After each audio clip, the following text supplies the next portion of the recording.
Contact with these groups was polluting, कि ये जो पंडित थे इन्होंने ही फिर कहना शुरू किया कि इनके साथ अगर कॉन्टैक्ट रखोगे जो शूद्र हैं और अनटचेबल हैं तो वो पॉल्यूट करेंगे, वो बुरा इफेक्ट करेंगे।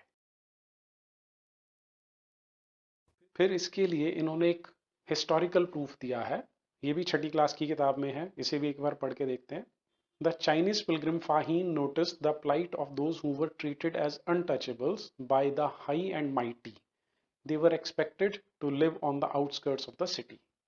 पहले उन्होंने बता दिया कि जो प्रीस्ट थे, जो ब्राह्मण थे, वो हाई एंड माइटी थे, पावरफुल थे, और उन्होंने कुछ लोगों को अनटचेबल बताया था।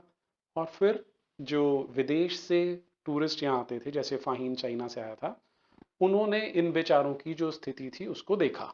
वो स्थिति क्या थी आगे बताते हैं।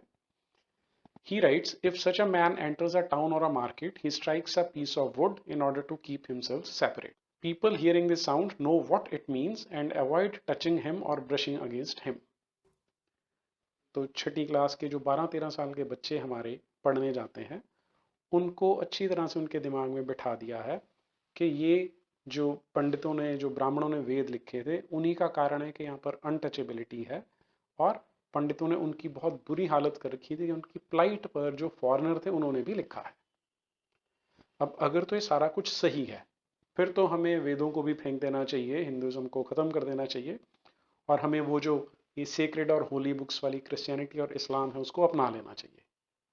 लेकिन उससे पहले हमें चेक करना चाहिए कि ये जो कह रहे हैं वो सच है या नहीं। ये जो इन्होंने हिस्टोरिकल एक एविडेंस दिया है उसको चेक करने के लिए हम एक किताब देखते हैं। ये किताब सन 1900 में छपी थी और इसको लिखने वाले हैं एपिफेनियस विल्सन, और इसके जो पब्लिशर हैं वो है कॉलोनियल प्रेस। ये मैं इसलिए बता रहा हूँ कि आमतौर पे क्या होता है कि आजकल एक फैशन बन गया है कि हर किसी को संगी, भक्त, इस तरह के टाइटल दे दिए जाते हैं। तो मुझे भी कई बार देने की कोशिश की जाती है। एक नया भी है, आईटी सेल वाला।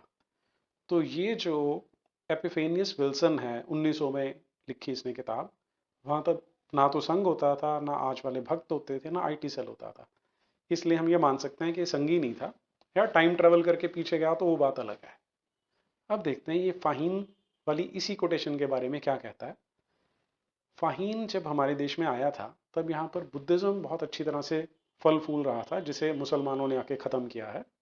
वो एक अलग विषय हो जाएगा। लेकिन अभी हम देखते हैं कि फाहीन ने एक्चुअल में अपनी किताब में क्या लिखा था। The people are numerous and happy.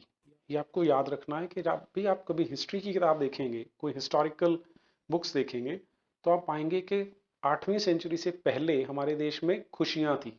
हर कोई आता है वो कहता है कि यहाँ पर लोग खुश थे। उसके बाद जैसे ही अरब और तुर्क राक्षसों ने यहाँ आना शुरू किया, यहाँ की जो हिस्ट्री है, यहाँ के जो लोगों की मेंटालिटी है वो चेंज हुई है। तो फाहीन क्या कहता है एक बार देखते हैं। The people are numerous and happy. Throughout the whole country, the people do not kill any living creature, nor drink intoxicating liquor, nor eat onions or garlic. अब क्योंकि हमारे देश में हिंदुज्म भी अहिंसा की बात करता है, जैनिज्म और बुद्धिज्म ने उसी अहिंसा को एक नए लेवल पे ले गए। तो उनका कहना था कि हमें किसी भी जीव की हत्या नहीं करनी चाहिए, जो कि एथिकली एक बहुत अच्छा और बहुत मॉरली हाई स्टांस है। और ऐसे ही लोग हमारे देश में उस समय रहते थे, इस्लाम के आने से पहले, जब फाहीन यहाँ आया था। आगे वो क्या बता रहा है। The only exception is that of the Chandalas, that is the name of those who are held to be wicked man and live apart from the others. सिर्फ यहाँ पर जानवरों की हत्या जो करते हैं उनको चांडाल कहते हैं, और वो बाकियों से अलग रहते हैं। अब आपको यहाँ पे ध्यान ये देना है कि ना तो प्लाइट की बात कर रहा है, ना पावर और माइटी की बात करता है, वो शब्द जो एनसीईआरटी ने यूज किए थे। When they enter the gate of a city or a marketplace, they strike a piece of wood to make themselves known so that men know and avoid them and do not come into contact with them. In that country, they do not keep pigs and fowls and do not sell live cattle in the markets, and there are no butcher shops and no dealers in intoxicating drink. In buying and selling commodities, they use cawdies. Only the chandalas are fishermen and hunters and sell flesh meat. अब आप इसको अगर ethically देखें कि वो लोग जो सोचते हैं कि किसी को भी मारना एक पाप है, स्पेशली बुद्धिज्म में, तो उनके लिए जो मारने वाले हैं, जो मछलियां पकड़ने वाले हैं, जो इस तरह के लोग हैं, उनको नीच समझा जाएगा। इसमें कहीं भी ब्राह्मणों का कोई रोल नहीं आता। हो सकता है आता हो, लेकिन प्रेडोमिनेंट जो काम है वो बुद्धिस्ट एक एनवायरनमेंट का है उस समय। आज हम इसे अच्छा या बुरा कह सकते हैं, लेकिन हमें उस टाइम की जो सेंसिबिलिटीज थी उसके अकॉर्डिंग ही इसको जज करने की जरूरत है।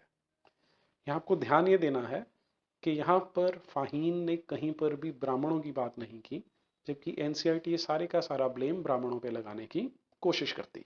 अब आगे देखिए एनसीईआरटी अपनी चालाकी 12वीं क्लास तक कैसे लेके जाती है। Brahmins claim